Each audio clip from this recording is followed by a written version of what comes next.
বন্ধুরা, পাঁচফোড়ন with Moumita YouTube চ্যানেলের একটি ভিডিওতে আপনাদেরকে স্বাগত। হ্যাঁ, আমার গলাটা শুনে আপনারা নিশ্চয়ই বুঝতে পারছেন আমার শরীরটা ভালো নয়। নার্ভের সমস্যায় বেশ ভালো মতোই ভুগছি। তার মধ্যেও আমাদের সোশ্যাল মিডিয়ায় একটি খবর আমার নজর কেড়েছে, যেটা আপনাদের সঙ্গে শেয়ার করাটা আমার কর্তব্য বলে আমি মনে করি। খবরটির হেডলাইন হচ্ছে 28শে মার্চের মধ্যে বিজ্ঞপ্তি জারি করুন, শিক্ষক নিয়োগ নিয়ে এবার রাজ্যকে বিরাট নির্দেশ সুপ্রিম কোর্টের। হ্যাঁ, আপনারা হয়তো ভাবছেন এখানে সুপ্রিম কোর্টে শিক্ষক নিয়োগ নিয়ে একটা নির্দেশিকা জারি করেছে, সেটাতে আবার পার্শ্ব শিক্ষকদের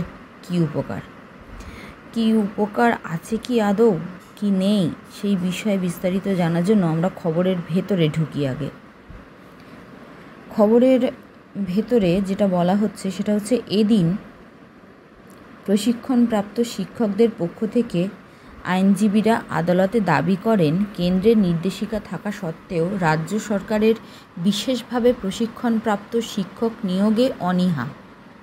অধিকাংশেই শীর্ষ আদালতের নির্দেশ রাজ্য মানছে না বলেই অভিযোগ করা হয়। যাতে বিষয়টি খতিয়ে দেখে কড়া পদক্ষেপ নেওয়া হয় সেই আর্জি জানানো হয়। মানে এই আর্জিটা জানানো হয়েছে আইনজীবীদের পক্ষ থেকে আদালতে, এইটা জানানো হয়েছে এবং সুপ্রিম কোর্টে। আদালতের মামলাকারীদের আইনজীবীরা আরও জানান, এইভাবে শিক্ষকের ঘাটতি থাকায় বিশেষভাবে সক্ষম ছাত্রছাত্রীদের সঠিক পঠন পাঠন থেকে বঞ্চিত হতে হচ্ছে। রাজ্যের ভূমিকা এখানে সদর্থক নয়।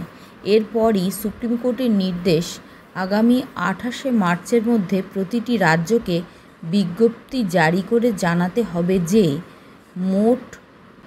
মোটের পরে আর লেখাটা দেখা যাচ্ছে না, যাই হোক 28শে মার্চের মধ্যে বিজ্ঞপ্তি জারি করে জানাতে হবে। এর ফাইনালটা যেটা আমার মনে হচ্ছে এটা হবে যে শিক্ষক কত ঘাটতি আছে সেটা জানাতে হবে।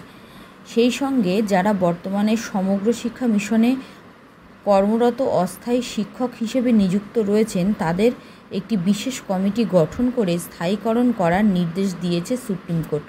বন্ধুরা, এই যে বলা হয়েছে সুপ্রিম কোর্ট নির্দেশ দিয়েছে সমগ্র শিক্ষা মিশনে যারা অস্থায়ী কর্মী, এখানে তো আমরাই সমগ্র শিক্ষা মিশনের অস্থায়ী কর্মী, সেই জন্য এই খবরটা আমার কাছে উল্লেখযোগ্য বলে মনে হয়েছে, সেই জন্যই আপনাদের সঙ্গে শেয়ার করতে আমি চলে এসেছি। এদিন বিচারপতি সুধাংশু ধুলিয়ার ডিভিশন বেঞ্চে মামলাটি উঠেছিল। আগামী 15ই জুলাই মামলার পরবর্তী শুনানির সম্ভাবনা রয়েছে। এই খবরটি এখনকার মতো এই পর্যন্ত। আরও যদি কোনো খবর পাই অবশ্যই আপনাদের সঙ্গে শেয়ার করব। সবাই ভালো থাকুন, সুস্থ থাকুন এবং